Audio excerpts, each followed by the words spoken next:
Hey guys! Okay, so today, or right now, we're actually going to talk about qualitative research. Pow. This fun? I'm not all about that fun. I don't know about y'all, but that looks a lot better. Okay, so the first thing we're going to talk about is quantitative versus qualitative data. So with quantitative, you should think data is numbers, and you also should think closed data. And what you do with quantitative data is that you analyze it using statistics, and the data can come from many participants, and you can also identify cause and effect relationship due to, you can see, since you have numbers as data, you can see how a variable affected the outcome. So with qualitative data, we're talking about data as text. The goal of qualitative data is to describe, and it's the data is rich and it's open-ended, so it's not limited. It can be about any certain topic. And now I'm gonna talk about the strengths and weaknesses of the qualitative approach. So the strengths of this is that, like I said, it's rich data. It's in-depth. It's useful for investigating complex issues or sensitive issues, like with case studies where you can investigate unique situations. It also has high ecological validity because since if you're like doing an interview, they're acting normally and there's no variable that you're controlling for it, and you're getting them in their natural state. You can also make new ideas and theories for real life situations depending on what you discover. You also get longer interaction time between researcher and participant. So the weaknesses of the qualitative approach is that there's large amounts of data to analyze. You have to see the transcripts and see what's useful to you and what's not. It's difficult to generalize the data, which is a weakness, but I'll talk later about how it's possible to generalize them. Participant expectation and researcher bias can influence the research process. Since you're spending so much time with the participant, like with a case study, participant might find out or might guess on what you're doing and change their behavior and act differently. And researcher bias, like as longer you spend with the participant, it might change your focus, and you might lose objectivity, which is also a weakness, that it can be subjective. So now we're going to talk about generalization. Earlier I said that it's hard to generalize, but there are ways to generalize. So the first generalization we're talking about is representational. With representational, you can apply your findings and your discoveries to a population outside your study.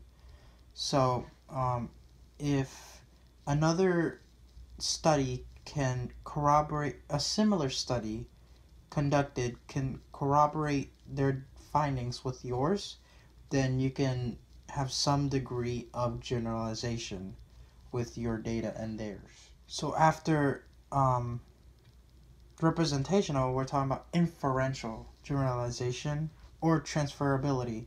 So with that, findings from your study can be applied to settings outside study. Like you can, instead of doing it in the US, you can do it in the UK or other places. The findings can be transferred to similar settings. We can repeat the experiment, but just do it in a different country, different place. The last one we have is theoretical generalization. So with theoretical concepts can be developed in the study, and it can be used to develop further theory with the data that you got. So with qualitative research, there's some ethical considerations to think about when you're conducting one. And the first one you have to think about, obviously, is informed consent. If the participants are under 18, then they have to have parental consent to do your experiment or interview or whatever you're doing.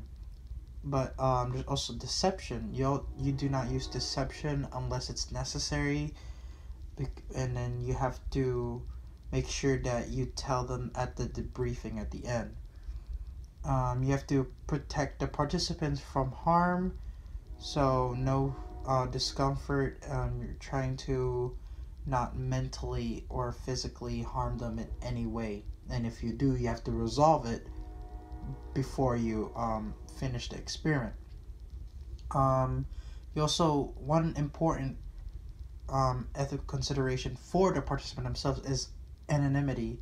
So you have to make sure that their names aren't released and no amount of data that revealing about them could be released either.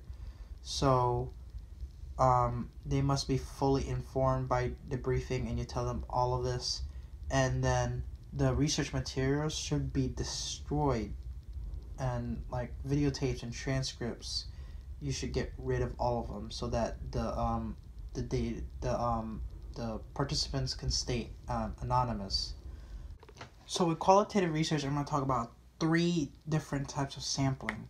So the first one is purposive sampling, and it's when you purposely find people that could give you that would benefit you the most, giving you the information that you need on what you're studying.